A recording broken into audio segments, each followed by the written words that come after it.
সত্য প্রচারে সোচ্চার। পাঁচ বিবিতে মিথ্যা সংবাদ প্রচারের প্রতিবাদে ইউপি সদস্যের সংবাদ সম্মেলন। জয়পুরহাটের পাঁচ বিবিতে উপজেলার আইমা রসুলপুর ইউনিয়ন পরিষদের সংরক্ষিত ইউপি সদস্য নূর বানু ও ইউপি সদস্য আনোয়ার হোসেনকে জড়িয়ে সামাজিক যোগাযোগ মাধ্যম এনটিভির ফেসবুক ও ইউটিউব পেজে মিথ্যা অপবাদ দিয়ে সংবাদ প্রচারের প্রতিবাদে সংবাদ সম্মেলন অনুষ্ঠিত হয়েছে। আজ 31শে মে শনিবার বিকেলে পাঁচবিবি প্রেস ক্লাবে এ সংবাদ সম্মেলনের আয়োজন করেন তারা। উক্ত সংবাদ সম্মেলনে লিখিত বক্তব্যে বলেন, মনোয়ার হোসেন নামের জনৈক ব্যক্তি তার মোবাইল ফোন থেকে নিজেকে এনটিভির সাংবাদিক পরিচয় দিয়ে ইউনিয়ন পরিষদের আমার করা প্রকল্পে অনিয়মের অজুহাতে 20,000 টাকা চাঁদা দাবি করে। কিন্তু আমার কাজে অনিয়ম না হলেও তাদের সম্মান দেখিয়ে তাকে 2,000 টাকা দিই। এরপরও মনোয়ার হোসেন প্রতিনিয়ত মোবাইল ফোনে আমাদের নিকট বাকি টাকা চাপ দিতে থাকে।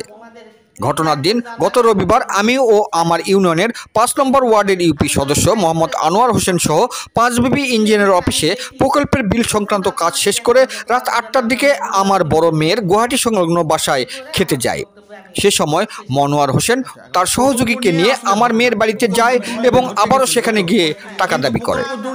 আমি অস্বীকৃতি জানালে তারা আমাদের অজান্তে ভিডিও ধারণ করে মহিলা মেম্বারের প্রেমে মজেছে পুরুষ মেম্বার শিরোনামে অপবাদ দিয়ে সামাজিক যোগাযোগ মাধ্যমে প্রচার করে।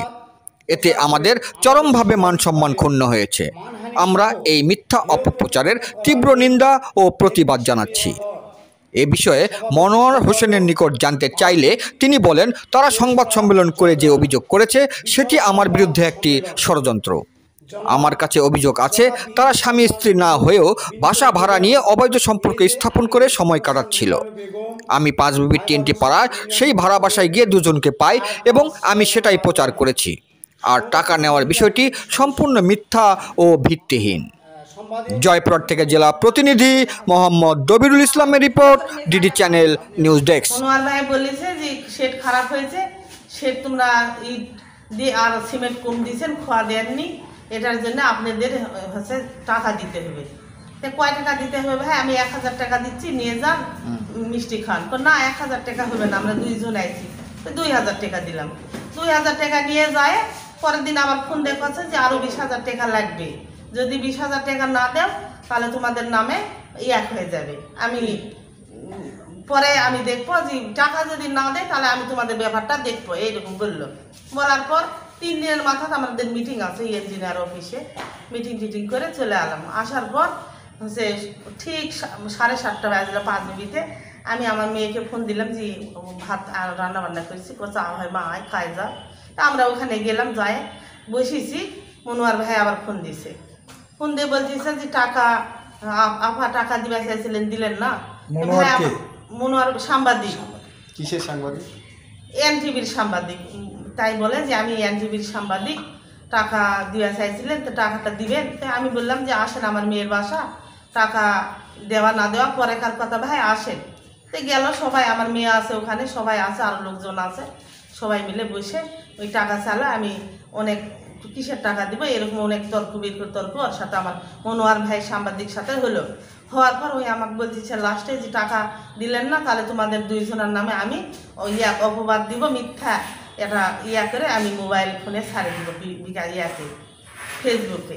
আমি বললাম যে হ্যাঁ যা ছাড়ে দিব। কি ছাড়ে দিবে?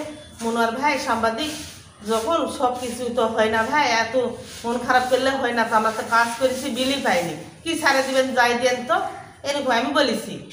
বলার পর ওই চলে আলো ওখান থেকে। আসার পরে আমি বললাম যে পরে আবার আমার পাঁচবিবিতে এসে ফোন দিয়ে হুমকি দিচ্ছে যে টাকাটা দিলেন না, টাকাটা যদি না দেন এখনো সময় আছে, আমি লিখেছি আমি ফেসবুকে দিব। তা আমি বললাম যে কি লিখেছে ভাইয়া, কি লিখেছেন, আমরা এত বড় কি দোষ করেছি, তা আপনারা কি লিখবেন? বলছে তোমরা দুইজনা শেড খারাপ বানাইছেন, আমরা যেভাবেই হোক তোমাদের নিন্দা হতে যান আগে আমরা ফেসবুকে ছাড়ে দিব, এরকম বললাম। আমি বললাম ভাই ওখানে থাকেন, কি লিখেছেন আমি দেখি। তো কাছে না তোমাকে দেখাবো কেন, তোমাদের নামে আমরা দুর্নাম দিব, তো দেখাবো কেন। আমার নাম হচ্ছে মোহাম্মদ সুলেমা বেগম। আমি পাঁচবি গরুহাটিতে আমি বাসা ভাড়া নিচ্ছি, ওখানে থাকি। তো সে বলতে কি আমি যে ওখানে বাসা ভাড়া নিচ্ছি, ওখানে কি আমার মা বাবা আত্মীয় স্বজন কি ওখানে আসবে না?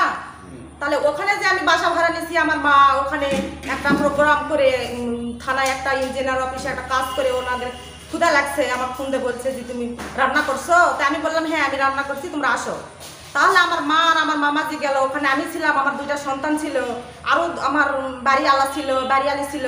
তাহলে ওদের আটটানে আমি ওরা গেল, ওদেরকে আমি রুমত বসতে দিলাম, দিয়ে আমি রান্না বান্না করতেছি, আমার লোকজন ছিল আরও তার ভিতর ওরা পট করে দুজনা হচ্ছে সাংবাদিক চলে গেল। আমি তো চিনি না যে ওরা কে। তা আমি বলতেছি ভাই আপনারা কে? বলতেছি আমরা সাংবাদিক। তা আপনাদের নাম কি? বলছে আমাদের নাম হচ্ছে আপনার আম্মা চিনে, মামা চিনে, তুমি চিনবা না। তা আমি বলতেছি হ্যাঁ আমার মা যখন জনপ্রতিনিধি অবশ্যই চিনতে পারে, তো আমি তো অত চিনবো না। তো বসতে দিলাম, বসলো। তো বলতেছে আমরা সাংবাদিক, আপনার মা আমাদের নাস্তা করাই, কালকে দেখা হয়েছিল ঠগের ঘাটে, নাস্তা করালো, এসে করালো, তে আমি একটা গল্পের জন্য আসলাম, তুমি ওগুলা বুঝবা না। আমি আত্মহত্যা করবো, আমি মুখ দেখাতে পারছি না। মিথ্যা মামলা দিয়ে আমার মিথ্যা ইউটিউবে ছেড়ে দিয়ে আমি কোনো ইয়া করিনি। ওই কি পরিমাণে আমাকে ছাড়লো, আমার মিথ্যা ইয়াকে দিল। হ্যাঁ আমি 24 জনগণের প্রতিনিধি, আমি এই ধরনের কোনো রিপোর্ট নাই আমার ওয়ার্ডে, একজন বলতে পারবে না আমি এই ধরনের চরিত্রহীন। আর আমার মিথ্যা এক দিয়ে দিল, আমার একটা মহিলা মেম্বারের সাথে আমাকে একটা ল্যাংটারিয়ার মতন করে ফেলে দিল আমাকে। আমার একটা আমি সাংবাদিক ভাইয়েরা আমি এটা না দিলে আমি থানাতে আমি ইজাহার করবো, ওর নামে পরোনা জারি চাই, ন্যায় বিচার চাই।